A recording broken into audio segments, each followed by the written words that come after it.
Welcome to the New Books Network. Hello, welcome to the New Books Network. I am your host, Steven Sakevich. In this episode, I will be speaking with Jonathan W. Hackett on his book, Theory of Irregular War, published by McFarland and Company, Incorporated, in 2023. Jonathan W. Hackett is a U.S. Marine with 2 decades of experience. He has held positions at the Defense Intelligence Agency, the National Security Agency, the Marine Corps Special Operations Command, and the Marine Corps Operating Forces prior to teaching full spectrum human intelligence operations and security cooperation in Dam Neck, Virginia. Jonathan Hackett, welcome to the New Books Network. Yeah, thank you. We always like to begin our interviews by asking our guests, tell us a little bit about yourself and what's the backstory behind writing this book. Well, my backstory is probably a little bit different than most people who write about military studies and stuff like that. I'm actually an interrogator, and I've been in special operations and intelligence for the last 20 years. So while a lot of people write about this stuff from the comfort of their office, I actually was in many of the places that I have written about in this book. A lot of the things, of course, in history, I was not there for that, but so that I had to go and do the reading just like everybody else. But my service in those places is kind of what prompted me to say I should write something about this, um, especially in places like Kurdistan in the Middle East and Java in Indonesia and in Lebanon, because there's a couple of things in the book that I kind of draw out about territory and society and things like that. And in those places, I really saw those problems amplified to a degree where it became a question of why is this happening? So when I got back from all that stuff, I'm actually retiring soon. So when I got back from all of that, I said I should sit down and analyze this and write about it. Now, what are some of the intellectual influences in writing this book? You did just mention your own personal experiences, but Right. also were there any intellectual influences on how to understand this topic? Definitely. So other writers, oftentimes they go to certain authors like David Galula, Roger Trinquier, and some others.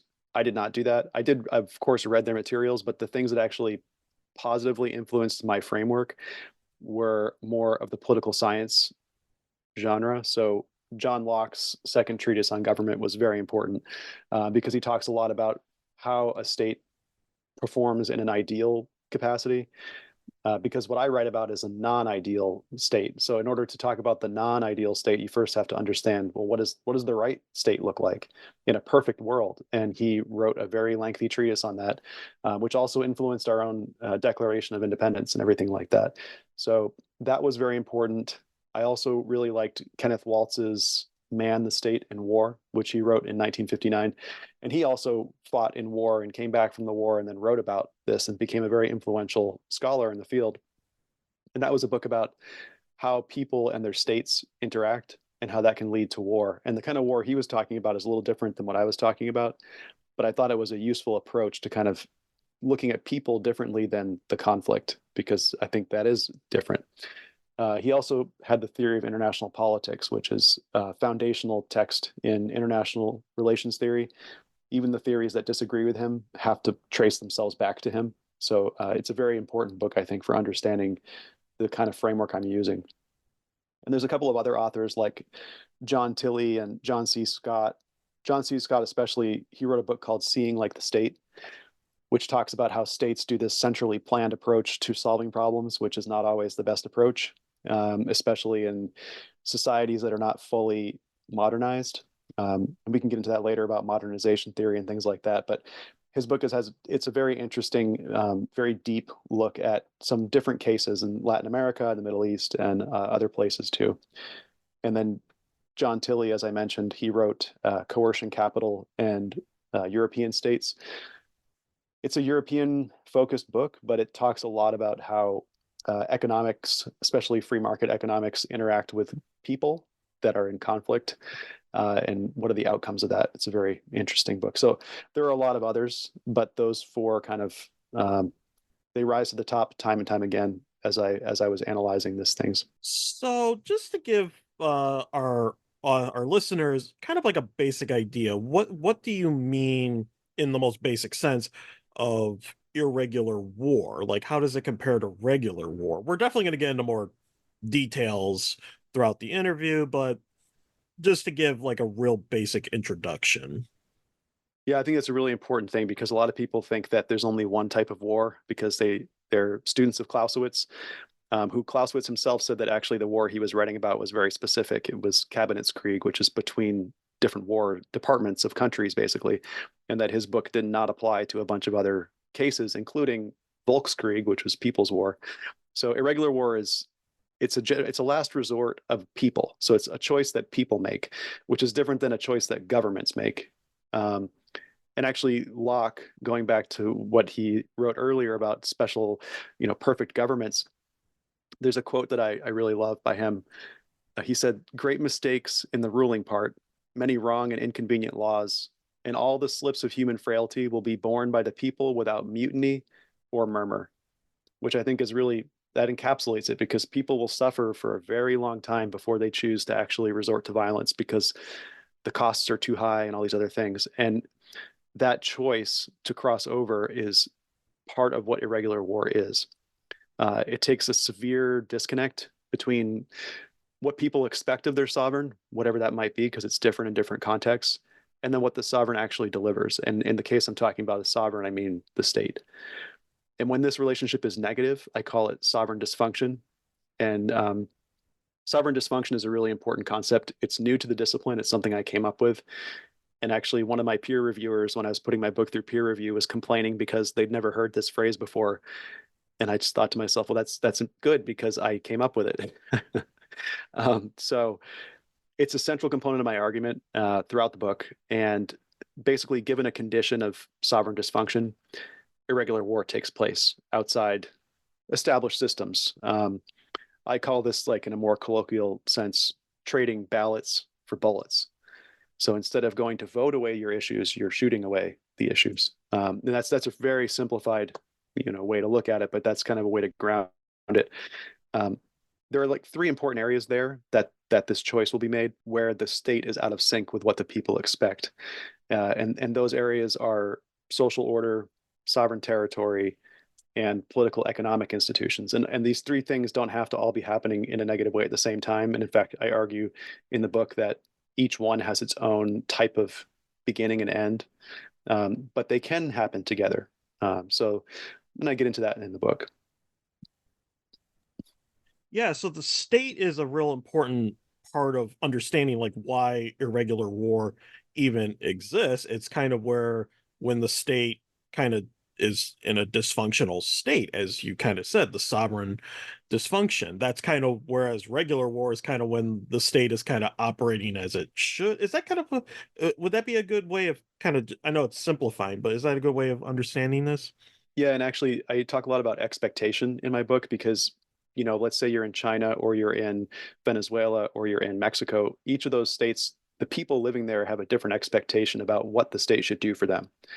And it's not about how we, the outside, view the state's operations. That's not the main reason that these people have a grievance or have an issue that they cannot solve.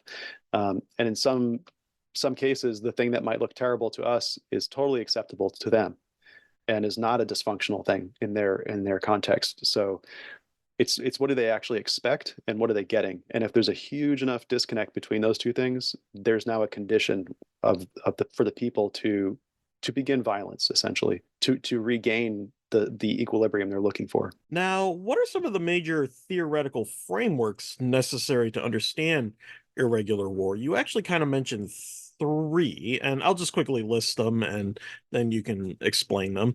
You say it's people centric, then state centric, which we kind of have dealt with a little bit, and then military centric. Probably is that kind of like the strategy and tactics of irregular war?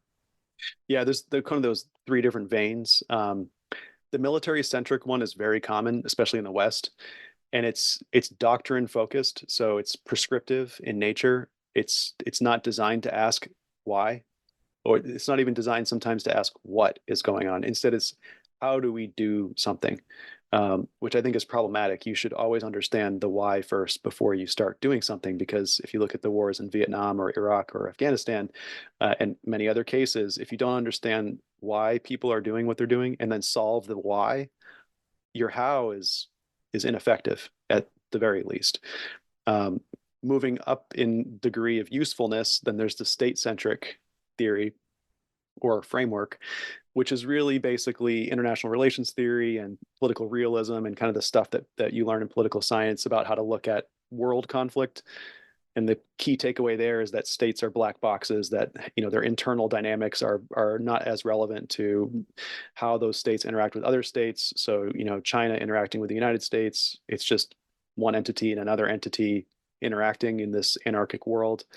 That's the state-centric framework. And a lot of, again, Western approaches take this state-centric framework when they're looking at irregular war. And I think that's problematic because really it's the third one, people-centric, that I think is probably the most helpful way to start looking at these issues. Those come from the social sciences. So you've got the foundational thinkers like Karl Marx, Max Weber, Emil Durkheim, and then later thinkers like John C. Scott and Tainter, who wrote a book about the collapse of complex societies. And that's looking at more of what's going on with the people here. Doesn't have to be a state at all. It could just be a band of folks who have issues. How do they resolve those issues? So what the approach that I took mostly was the people-centric approach, but I discuss in detail the other two just to kind of juxtapose them next to each other so that the reader can make a choice about what approach they would like to use. Yes, and there's actually now a growing field of the sociology of violence and war. One of my colleagues, Sinisha Malsevich, has written quite a lot about that, and just how, in some ways, how conflicts operate in different contexts can be as much about the social contexts Definitely. as anything else, rather than just merely tactical or the technology that we sometimes, especially in the West, we kind of have that in the popular imagination. And Yeah. we're kind of even seeing that right now with Ukraine. Like, well, why are the Ukrainians fighting this way as opposed to the way that we're used to? Well, it's a different context, and it's just so forth, and also just part of their military heritage too, because they're still operating a little bit with that Soviet heritage. Yeah, definitely. Now, you use this term grounded theory, and could you explain this and how it applies to understanding irregular warfare? Sure. So this is actually developed by a scholar named Glaser uh, decades ago, and it's well suited for qualitative studies. So where you lack like strong numerical data, this is a helpful way to start out your journey. So it's not the theory that you would use for the entire study, but it's to help you begin. And it really brings these kind of disparate data sources together that otherwise you'd have a hard time analyzing next to each other. Um, and it's, like I said, it's for qualitative research, but and it's really with quantitative research, you want to get big numbers, big data, and do this like deep, regressive analysis of something, or compare numerous variables and things. And sometimes you just don't have the data to do that. And with irregular war, you don't, especially when there's so much personal things involved in these conflicts. The data is questionable. The data might not exist, and many other problems. Perhaps the people that you'd like to talk to interview are dead, so you can't go track down that data either. So a lot of primary sources that you typically rely on for non-violent studies does not exist here. So it basically helps you if you don't have thick description, if you don't have interviews, if you don't have memoirs, primary sources, things like that. It gives you a way to kind of set these things up next to each other and then inductively draw out your starting points. So, for example, when I was talking about Indonesia in the book a couple of times, I used grounded theory to start out where should I begin analyzing why the Dutch lost the conflict? Because by all data points, the Dutch should have won the conflict against the Javanese after World War II ended. In fact, the Dutch knew more about the Javanese order of battle than the Javanese did, and the Dutch still lost. So what else is going on here? And grounded theory kind of helps you plot through that question so that you can start expanding out more analysis. Now, a key component in irregular war, and this gets back to the question of you have to understand the why rather than necessarily the how, and that kind of gets into ideology. Now, I know this is a very complex topic, but could you kind of do the best you can to summarize like what role does ideology play usually in irregular war? So there's, like you said, a huge focus on ideology in scholarship. Some scholarship argues that ideology is the most important factor in irregular war. I disagree. I show in my book how it doesn't actually explain why people are choosing to fight these types of wars. Instead, I take the approach that ideology is a precursor component that forms or helps to form a worldview.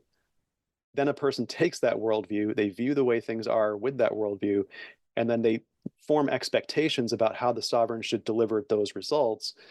And then if it doesn't meet those expectations, they have a reaction to that. Now, way earlier in that chain, causal chain I just described, ideology was a component, but it was not the only component. It wasn't a sufficient condition for this conflict to occur. Instead, it forms kind of the underlying framework of why people even look at things the way they did. And the way of thinking of ideology like this that I'm using, it actually came from Ali Shariati, who is an Iranian philosopher in the 1970s. He gave a bunch of lectures on how inside of a revolution, there are thinkers and there are actors. And these are two separate groups of people. And ideology forms the worldview of these thinkers and these actors, and then all the other participants that decide to go along and bandwagon in this militia or group or whatever. And he asked what ideology did to those people, which is very different than you look at Western writings on it. Then ideology is, hate for the West, or in the Ukraine situation, the Russians have irredentist claims to Eastern Ukraine. That's an ideological approach, but that's not really that's not answering the question of like what's going on here. It's just kind of describing it instead of explaining it. So I think it's important to take that different view when, especially looking in the context of what I've analyzed here. Now, what are the, I know this differs from case to case, but what are the usual type of actors involved in irregular war? You kind of just mentioned one, like militias. Obviously not, uh, usually the participants are not usually part of the regular state, even though the state may be fighting them. So they obviously have to operate outside of the confines of the state. What type of forces are usually kind of formed and so forth? And I know it differs from case to case, but what can we say about it in a general sense? Well, it's great that you said it varies, because when I was doing my analysis, I was trying to write it in such a way that it could be very broadly applicable. So I would break it into three categories of actors. Two of them are necessary, and one of them is kind of an optional ingredient. The necessary actors are first the state. So the state is, whether that's a military or a security institution or whatever element, whatever instrument of that sovereignty is. The second ingredient is a people subject to that state sovereignty. And that's an important connection, that they're subject to that state sovereignty. And they found some condition that's so egregious, remembering back to what Locke said, that it has to be exceptionally egregious for them to decide that this unmet expectation is enough to resort to violence to reconcile it. And then the third kind of optional ingredient is what I call third party intervention. That's when another state or another element, it could be another militia or another security force or something, comes in and starts participating. And when you look at a lot of cases, this third party intervention takes many different forms. Look at ISIS, for example. There was thousands of foreign fighters joining ISIS independently on their own. Then there were groups that were joining ISIS as groups, and then there were states, fighting against them, that were joining coalitions and things like that. That's just one small case. Then you have the Spanish Civil War, where you had Germany and Russia, the United States and Britain fighting against each other, basically in a rehearsal for the Second World War right before it started, with a bunch of independent brigades also fighting their own battles in this conflict. So there's a huge array of actors in a third party intervention. But the important thing is it's not necessary. The first two, the state and the people, are definitely necessary. Now, when we were just discussing ideology, you noted that it's not the all-encompassing motivation for participating in a irregular war. So, what are some of the common motivations, like for the everyday participants, if ideology is not as critical as you just said? This is actually really important. This what motivates people to my job as an interrogator, because I need to understand why someone's doing something, and especially even my adversary, and make them agree to work with me. So what's going on inside their brain? So this is something near and dear to my heart. And what we take in my field is two different approaches. One is an intrinsic motivation pathway, and one is extrinsic. And the extrinsic motivations are these things in the world around you that might contribute to your choice to do something. And there's four of them. It's money, ideology, coercion, and excitement. And you notice that ideology is in there. These are extrinsic, though, which means they're not the actual reason that the person is doing something. Instead, there are intrinsic motivations. There happen to be five of them. There are others, but there are five main ones, especially through Robert Cialdini's research in the 1980s on influence that the CIA actually uses. They use these five intrinsic motivators, and that's something called reciprocity, authority, social proof, consistency and commitment, liking and scarcity. And we could have hours of discussion on these things, but I would say, what do they look like in practice? Well, think about gangs. Why do people join gangs? If you use an extrinsic motivation model, you might say, oh, they're joining out of excitement, or they're joining to get money, or they're forced to, like if you're talking about MS-13, they're getting beaten into this gang. Okay, but this only explains behaviors on the surface, not why the person is choosing to behave that way. So instead, let's look intrinsic and say, well, maybe that person grew up in a broken home. Maybe they had no family at all. So that means they had no social proof, they had no authority, they were lacking consistency, right? Uh, then perhaps they're poor. Food was scarce. That's scarcity. Security can be scarce also. So maybe the neighborhood security is weak. And then no one might have accepted them or liked them. And I've just hit on all five of the motivating types in the intrinsic model. Now, then let's say some group shows up with its own identity, its own internal consistency, its own form of security for certain people that get it, its own authority, a sense of belonging that it provides, and even an ownership in the group that steps in and says, hey, join us. Now the intrinsic motivators that I mentioned before are acting on that person in that moment, in those specific conditions, and it's beckoning them to join, and it's a very powerful force. So the reason I kind of went into the gang one and not irregular war is because it doesn't really matter what activity the person's doing, these motivators apply. It could be, why do you feel bad about not giving a gift on Christmas if you received a gift on Christmas? And that's reciprocity. And it's an intrinsic force that kind of pushes you to do something. And I don't think we look at the war this way very often, and I think that's to our detriment. So this is kind of getting more into like psychology of Yes, war rather than necessarily strategy and tactics.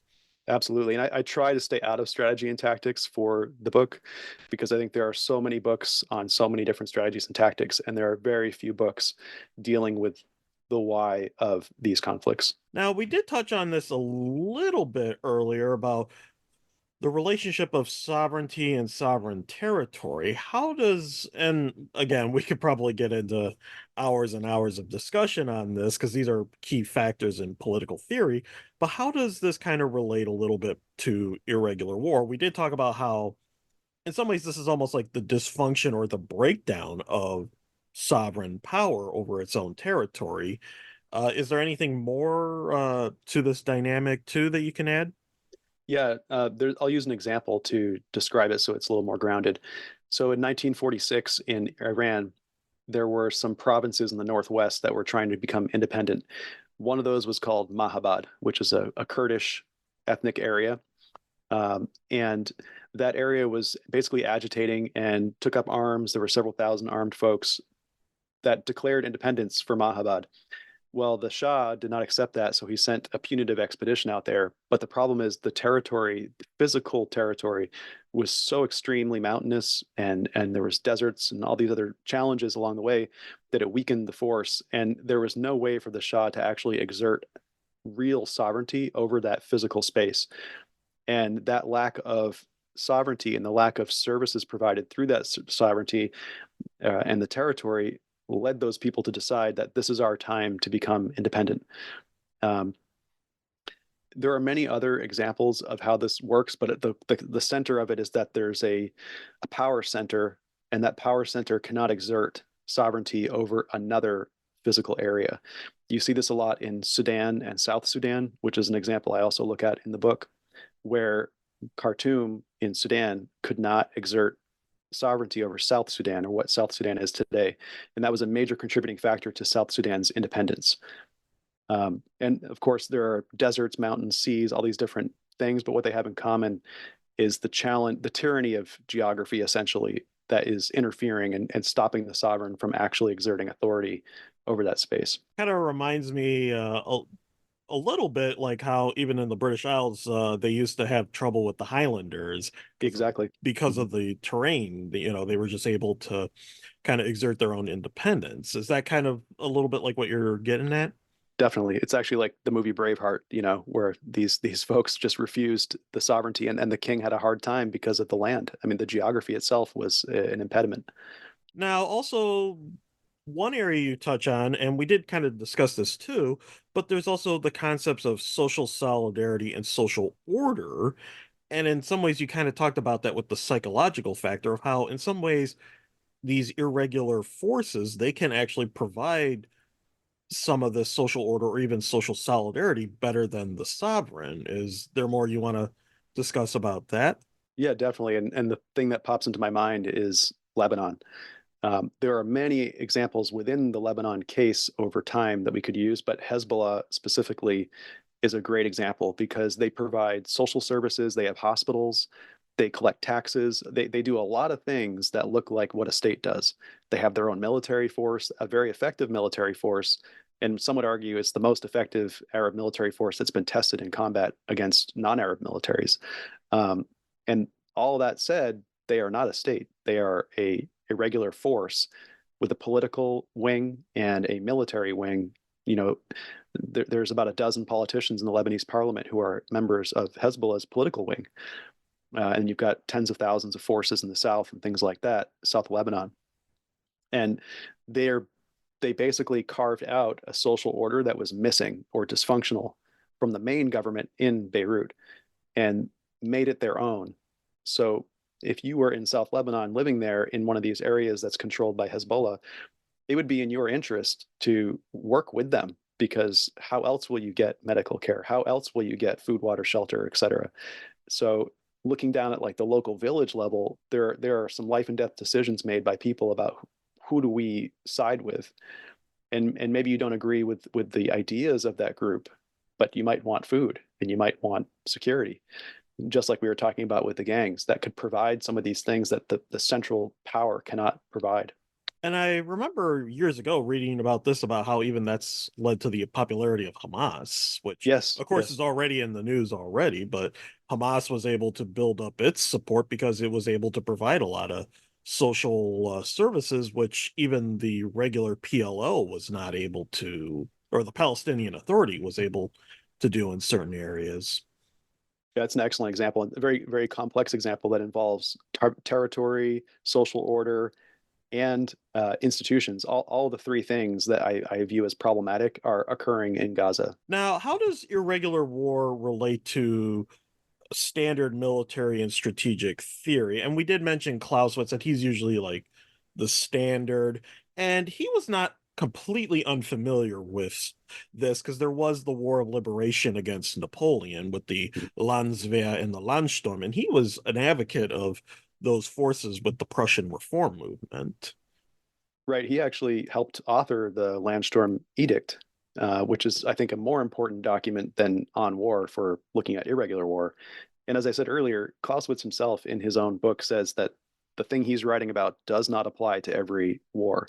And it's interesting because, I'm a Marine in the military, and we always look back at Clausewitz and say, like, oh, Clausewitz says that the nature of war is unchanging and it's just the character that changes. And I have to ask, have you read the earlier part of that passage that says that this only applies to wars between military cabinets?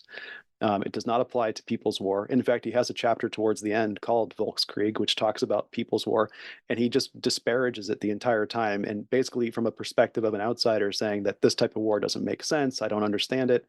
Um, I wish he could have finished his book because maybe he would have gone into some theory about that, but we won't see that. But a lot of standard military theory and strategy, a lot of it comes from Clausewitz, and a lot of it comes from Jomini, who is the French leader on the other side with Napoleon's forces, who had a very mechanical approach to war about numbers and forces and maneuver and the critical point and all these things, which is great in certain contexts, but not when it's a war between the people and the state. And those two thinkers and a couple of others from that period, all with some interesting ideas.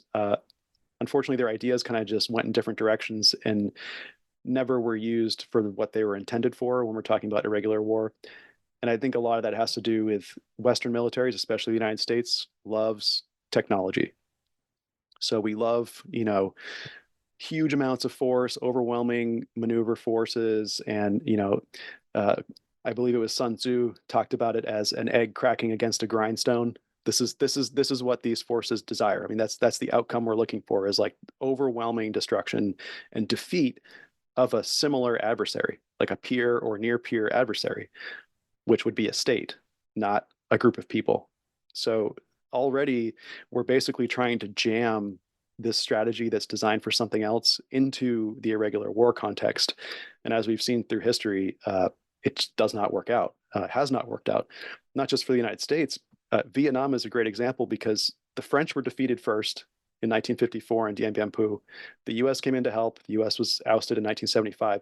Then China came in and could not defeat the Vietnamese either. So three huge powers could not defeat this very small space, and you have to ask, like, well, what tactics and strategies were they using? And I think they weren't applicable or useful for this type of war. Now, one aspect that usually gets neglected in irregular war is how it applies to economics. Because, of course, they got to supply themselves. And also, like you said, with the social order, the social services, they got to provide the funds for that. And how does this kind of relate to it? Because in some cases, we do see, I believe in Colombia, we have like connections with drug trades and also with the cartels in Mexico. But how do irregular wars usually tend to relate to economic?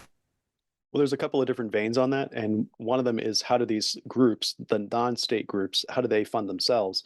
And it comes down to basic market economics. Like you look at ISIS, for example, they were selling oil. They also had gold trade going on. They were selling looted objects from the museums in Iraq and Syria, all to fund this black market trade to help them purchase weapons and do material acquisitions and logistics and things like that. And you mentioned Colombia with the drug trade. Absolutely, that's capitalism again. I mean, in Iran too, because they can't use the international banking system, the SWIFT banking system. They've developed a very robust black market economy that's controlled by the Islamic Revolutionary Guard Corps, where if you want to buy an iPhone in Iran, it's going to cost you $5,000 to $7,000, and most of those thousands of dollars are going into the black market mandatory, tax that these groups are taking out to fund themselves. So people will always find ways to fund themselves. But then there's the other question about what if economics was the reason that the war started in the first place? Then how does that change the dynamic? Because you look at places like, again, with ISIS, but in Iraq before that, Iraq was able to fund itself, number one, through great power support. I'm talking about in the Gulf War in 1991. And before that, uh, it had just fought a war in between Iran and Iraq, huge Western support, international support even to Saddam Hussein, but he had oil. He had a commodity that was of high interest to external buyers that helped him prop himself up. And that's not an irregular war, that's a regular conventional war, but same principles of economics apply there, that, this patron and client system between a benefactor, an outsider, and an insider. And I think it's very interesting if you look back at ISIS using gold coins as their currency, and taxing people in all different aspects, both locally and to cross through different areas. And they had a really elaborate way to extract money from the people that were subject to their authority, that the Iraqi government and the Syrian government did not have that authority and could not extract that money. And it just shows where was the sovereignty seated. And you can follow the money and see that in this case, the ISIS case, it was with the ISIS caliphate and not with the government in Baghdad or in Damascus between like 2011 to 2018, for example. That reminds me of a story that David Kokurin, who's a major expert in counterinsurgency, but he kind of made a note like how even in places like Syria, people can just log on to their iPhones, their smartphones, and get like market rates, Yep. instant market rates, and they would do like even currency exchange and all that, and that's another way how they were able to fund themselves. And it was just they just had that at the tips of their fingertips, and in Yep. some ways that's even outside of the control of the official government. Yeah. Yeah. They do that with the gold exchange, especially. And also with commodities like milk, sugar, flour. They'll be bartering these things way below the regular economy, and creating their own sub economy with these commodities. Now, I know you mentioned that the book is not primarily about strategy and tactics, but of course, it's kind of also impossible not to address the issue. But what are some of the common strategies and tactics of irregular war? And again, I know it varies from case to case, but what can we say from like a general overview perspective? But typically, with like any military operation, you're going to look at what does the situation call for, and what resources do we have, and what kind of will is there. And I'm thinking about the Ukrainians in the Second World War fighting with a very well organized military, though they were not a state military, when in an operation called Case Black and Case White, when the Germans were fighting against these partisans, Winston Churchill actually observed it and said that these forces were fighting in a more organized manner than the British forces were on the other side of the continent, which is very interesting. And he was talking from a conventional perspective. They had regiments, they had brigades, all carefully organized and everything like that. And they were doing mechanized infantry maneuvers, something you would not expect perhaps in the southern Philippines with the Moro Islamic Liberation Front rebels, right? And a lot of times the question can be answered by which party are we talking about? Is it the state or the people? Because the state generally has, relatively unlimited resources for at least a set period of time. That means a lot of technology, a lot of intelligence, a lot of forces. And on the other side, the people are generally less staffed than the state is. So that means they're doing what they can with what they've got. And there's that ubiquitous Toyota Hilux joke we always make about, the Toyota Hilux can be found anywhere with any configuration of weapon system in the world, depending on what conflict is going on. And it's very true, from Mali to Afghanistan to Latin America. You just mount an anti-aircraft weapon on the back of it, and that's what you're going to do that day. It's doing what you can with what you got. But a lot of times the smaller force is able to kind of outsmart the larger force because of the tyranny of size in that context, especially if you look at French counterinsurgency. The French threw thousands and thousands of forces against many of their counterinsurgency fights, and yet they never really succeeded. And a lot of times their adversary, whether that's the Algerians or the Vietnamese, the Moroccans, the Malians, they relied on their smaller numbers to evade and trick and basically outmaneuver in a smaller context those massive, conventional forces that are designed to fight other conventional forces. They're not designed to fight people. Yeah, I kind of remember even in Northern Ireland, the IRA kind of would have to use their wits to try to, and technical know-how to try to outsmart the British. And even in certain contexts, in private contexts, even some of the British intelligence officers had to say they actually kind of they actually had to respect these guys or admire their ingenuity. It's like, well, we probably wouldn't have thought of that. Yeah, actually, I think it was like something like 60% of the MI5 budget in the 1990s was for 600 IRA fighters. It was they were going after just that small number of folks, and that was a big IRA strategy, especially in the later 20th century, was um, just inflicting economic damage or cost on the British with very small actions. So, like blowing up a vehicle that destroyed a city block that cost $1 billion in repair damage. Well, that was a victory for those guys because that's what they wanted to do is inflict economic cost, and they did. Now, how does irregular war relate to insurgencies and revolutions? These are two common examples of irregular war, but not all irregular war are insurgencies or revolutions. Yeah, it's kind of like a little Venn diagram. Sometimes there's overlap, but I think a great example to kind of highlight how these things can be different or at least nested is the American Revolution, which was not the American Revolutionary War. The American Revolutionary War was a component of that much larger American Revolution, and that American Revolution was intellectual. It was a change of social order, whereas the Revolutionary War was an insurgency, basically a group that is not a state attempting to violently overthrow a state, which is that textbook definition of insurgency. Um, and in that context, you had the Venn diagram kind of overlapping where, or actually nested inside of that, where the war, the revolution was an idea, and the war, the insurgency, was a component, but not the whole thing. And there's also the counterinsurgency theory of David Galupta. I believe you mentioned him earlier in the interview. Yes. What is his significance in this topic? So he's an important author because he wrote in the 1960s. He observed a lot of the French counterinsurgencies going on in Southeast Asia and Indochina at the time, and his analysis was on primarily Marxist organizations. So he had a very limited scope.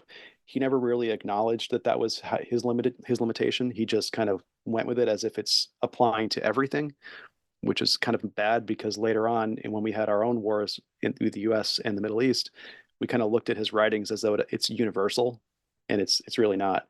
Um, and it's not a wrong framework, but it's really narrow and it's a specific type of group dynamic, and it fails to explain all insurgencies. Even the reasons that they form in the first place, he never really got into that. He was more interested in the phases that an insurgency might go through and kind of taking this abstract approach to it without actually looking at, is this really how these things happen?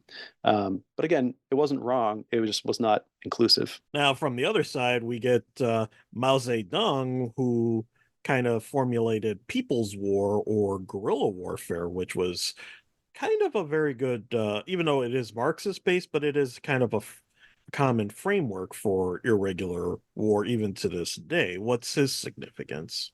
Yeah, it's really important what he wrote because it's a good example of how the author understood the context of the conflict he was writing about. And Mao was writing about the specific issues going on in China. He was talking about Japanese against the Chinese. He was talking about the Vietnamese leaders training inside of China to go fight the French. And there were a lot of very important contextual things in Mao's world. And remember, his worldview is formed by an ideology and all that stuff. So the Marxism is kind of that ideology in the background. But it was more about a military approach to solving a military problem. And if you look at his way of framing it, it's very methodical.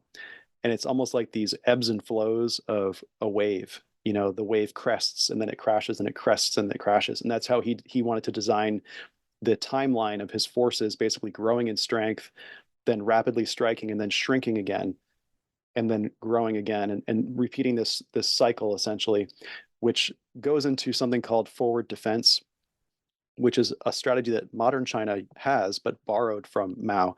And actually, after World War II ended, it's interesting because Mao was not allowed to be part of the military decision-making authorities until they lost a couple of conflicts. And then they said, well, maybe you should come back in here. And he did. And then he developed this forward defense strategy, which is basically, it's called luring in deep. So luring the adversary deep inside of Chinese territory and then encircling them and enveloping them and eating them, destroying them. And that is today a current strategy China still retains from Mao's writings.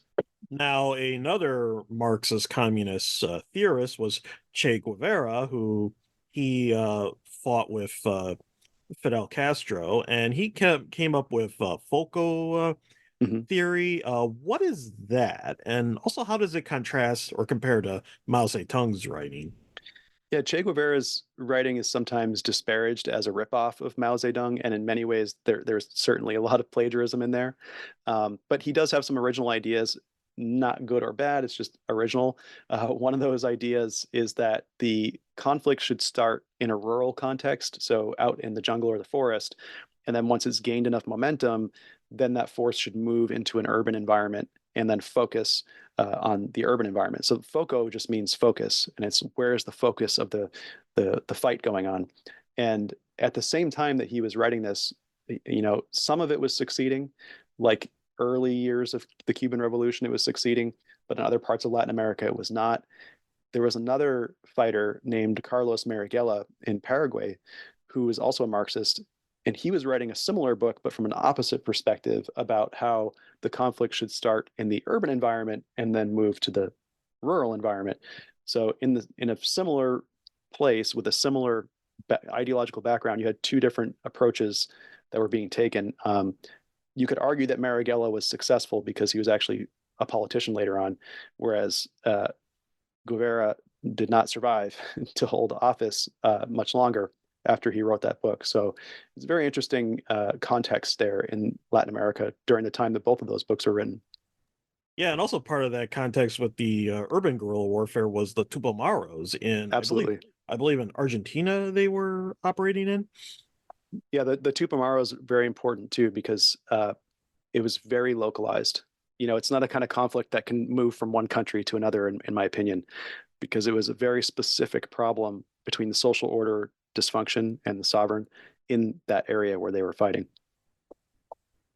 Now, what are some of the problems in trying to understand irregular war? You mentioned quite a few. First one was scope, method, bias, and character. Could you explain these? Yeah, and that kind of goes back to earlier when I said that I took the people centric approach, but there's these two other approaches, the state centric and the military centric. A lot of these problems come from the military centric and the state centric approaches. And I spent a great deal of time actually looking into these and like where did they come from and how do they have an effect on way things happen because they're so pervasive and ineffective. And I wanted to show that, hey, these things exist and we might want to think about that when we're trying to plan for some of these conflicts. So, for example, method, there's actually a word that Clausewitz uses called methodismus, which or methodicism, which is basically an unscientific way of going through steps to do something that you claim is scientific. And he accuses a lot of military practitioners of doing this. He even says that people who write books about the art of war fall into this category. So Jomini, for example, his arch rival in military theory, he criticized Jomini a lot about using the art of war because to Clausewitz it was a science. But Jomini was trying to say that his was a science, but it was in fact just an idealistic rendering of what Jomini wished war would be. Um, Same thing with Sun Tzu, Art of War. Clausewitz would have probably looked at that as a dream document, not necessarily a scientific document. But you see a lot of those art of war type documents that kind of dominate in our Western military doctrine. A lot of idealism, not much actual critical methods and scientific method going in there. More, it's just a lot of assumptions going in there. And that goes into bias, which is another of the big problems, where people come in with preconceived notions about the others, and that forms a lot of mistakes along the way. Where if we had taken the time to understand the groups, the why that those groups are doing what they're doing, maybe some of those biases could be removed. And it's not so that we can agree with them or get along with them. It's so that we can understand how to solve this problem in the least violent means possible with the least amount of resources and so on. Now, how have regular forces been able to conduct themselves in irregular war against irregular forces? And we do have a few examples, and we have mentioned them. First, there was the British in colonial wars, particularly like in Malaysia, but then there was also against the Mau Mau in what is now Kenya. Could you talk about that? Sure, yeah, the British offer a lot of examples, and I in my book I like to contrast the British and the French approaches because they are very different, but they both have influenced American military doctrine, which is interesting, and so has the German. And the British approach, it's very much a indirect approach that focuses on unconventional warfare, which means basically empowering a non-state force to go against a state force. The French, on the other hand, do the opposite, where they crush the non-state force to prop up the state force. And you can contrast those examples. For example, the British in Malaysia, they were fighting against a group that was actually Chinese ethnicity in Malaysia during the Malaya emergency. And they were able to understand how the other people, the Malay people, felt about these Chinese folks and use that to their advantage to overcome the Malay cause. Whereas the French in Indochina, not far away, were basically using all these tactics. They actually have a bunch of names for them, like quadrillage, tâche d'oil, which is the oil spot strategy, and quartering people and removing them and building walls and all this stuff, a lot of engineering, because the French approach to war in general is very engineering focused.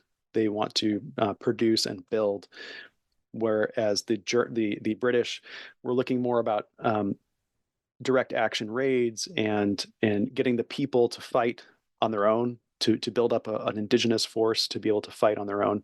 Um, then you have the French in Algeria, which is where Roger Trinquier, he actually was in Vietnam and he witnessed the defeat at Dien Bien Phu. So he watched his tactics completely defeated in Vietnam, took those defeated tactics to Algeria, and then tried to use them on another order of magnitude, which is kind of incomprehensible that you just witnessed all this not work, and yet you're going to try to use it again somewhere else. And they did it there in Algeria. They built walls, they built concentration camps, they tortured people, all kinds of things, basically a coercive campaign, which is different than the British campaign, which focused more on the people. How do we get the people to do what we want? Instead of the French, we're just trying to force the people to do what they want. Then you have the Germans, who, a couple of different interesting examples, but one is the commando order that Hitler put out during World War II, which basically said that if a British or Russian partisan was captured without a uniform, they were to be executed on the spot. And that just illustrates how scared the Germans were of these apparently non-state forces, how dangerous they were against the German cause. But Germany also had this other thing that they called it combating bands, or Bandenbekämpfung, which is basically these hunting parties that, well, they started out as like stag hunting parties, but they were now given the mission of hunting down people, like partisans especially.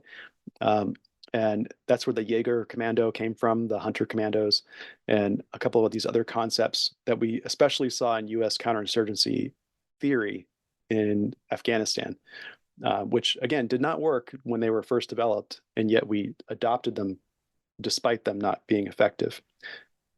So then we have, the US in Vietnam and Afghanistan, Iraq, basically mixing, a medley of these tactics together, without really using a social science approach. We did have some human terrain teams that were designed to kind of analyze people and things like that, but that was a back burner, second or third priority kind of thing to the wars in Afghanistan and Iraq. They were defunded, so they don't exist anymore.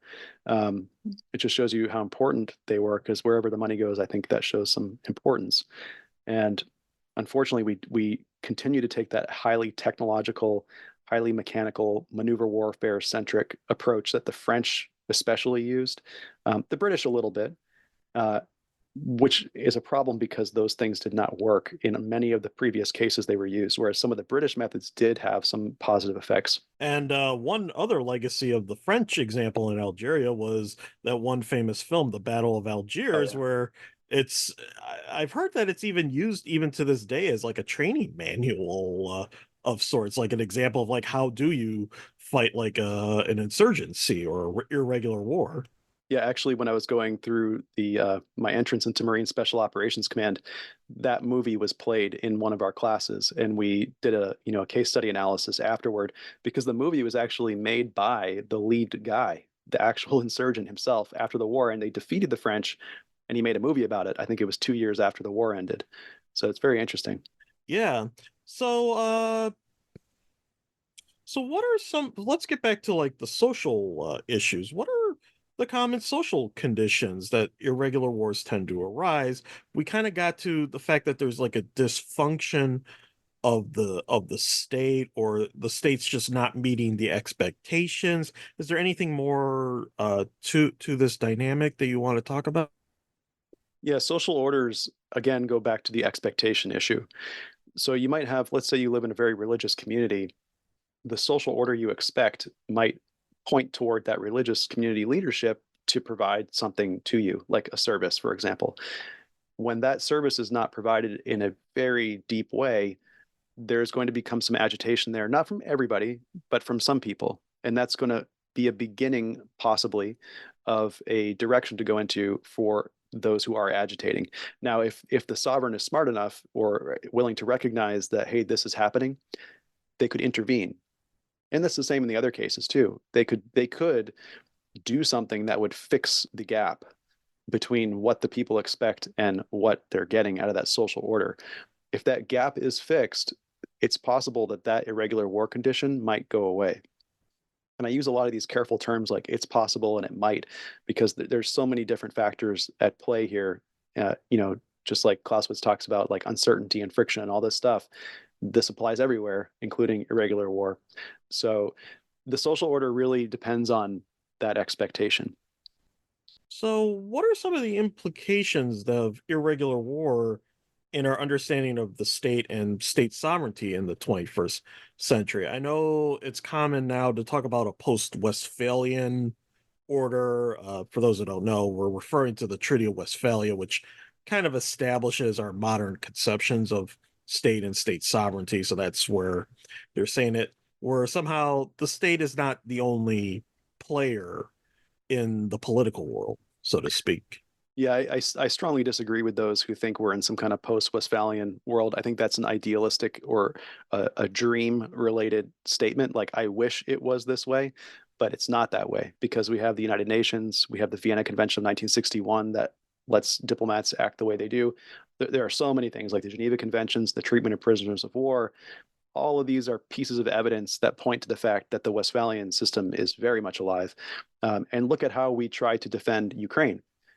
I would argue that philosophically, the reason we most likely want to defend Ukraine is because it is a sovereign state inside of the Westphalian system. We do not, I mean, the world does not take kindly to states altering their geography, altering their territory and their borders. And that also, it serves as a rallying point that some countries that might not typically get along will agree on that point.